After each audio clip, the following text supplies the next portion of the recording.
so much of the time, and this is easy to do, and I catch myself doing it, not just physically now. It used to be more physically. Yeah. Now it's more almost professionally. The habit of comparing yourself. Yes. Can you talk a little bit about that? Yeah, I think that comparing ourselves to other women, and especially the actress or the celebrity of the moment, is probably one of the most demeaning things a woman can do to herself. That's part and parcel because, you know, the people that we see in the media, first of all, everything has been retouched, all the images that you see. So you can never match up to the images that you see on the cover of a magazine or a beauty product, or how many, stylists and hair, and just it takes a team. Yes. You don't talk about a village to raise a child. It takes a village to put one single image out. So when we compare ourselves to those, and I know because I've been on the covers and I've seen, sometimes I don't even look like myself. Right. But, you're like, really? Who is that? Yeah, really.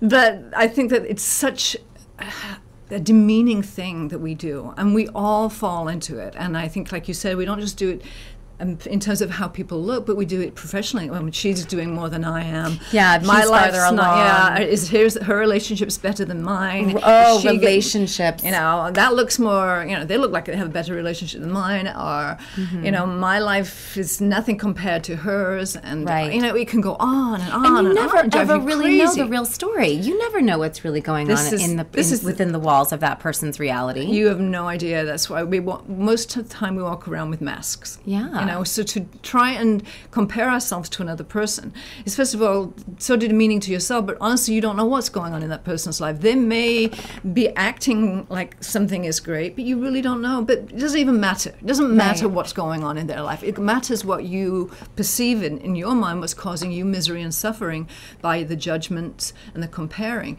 And what I say to women when I coach them is try and use that energy that you use to, looking at gossip magazines or whatever it is. Right. And whatever they are. Watching reality TV. Whatever it is that you might be doing. Instead of doing that, use that energy to fuel your own life. Use that energy to make your life better.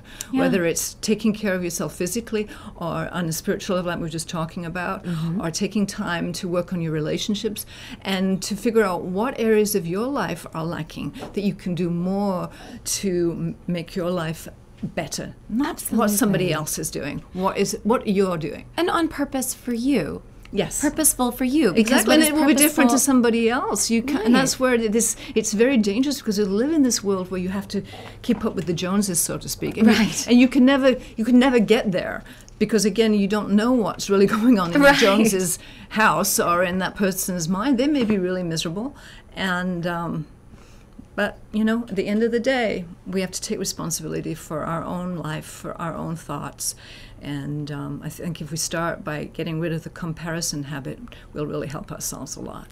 Absolutely. Well, it's interesting, too, is that when we were just talking about that, it's almost habitual to look outside of ourselves and compare. And I think that that's the key. You're looking outside of yourself. And whenever we do that, we spin out because we can't control what's going on out there. That's one of the biggest problems for people is that we have to stop thinking that we can control life. We are not in the driver's seat of life. We are in a co-creation with the divine, and yes, we have to take full responsibility for our part, but at the end of the day there are so many things that unfold in life that not our control. So we have to sort of surrender and take take a deep breath and just allow life to unfold. But the comparison thing, really you have to set your intention and say, I'm just not going to go there. Right. But you have to make those. But you have to choose that. You have to choose that. It does start with that choice. It is, and it means don't pick up every single magazine. I mean, I can think about how many women I know will sit with 3 or 4 magazines, and I can guarantee you that after they've spent 2 hours looking through the magazines or sitting in front of a reality show, they come away thinking, they drop. They feel deflated. Completely. They feel like they're never going to match up. So my life is worthless. I'll never look like that. I'll never find a partner like they have. And you know what? Everybody, it's an illusion. Do not compare yourself to them because you don't know what goes on in someone's house. You don't know what goes on in their bedroom. You don't know what goes on in their head. So don't go there.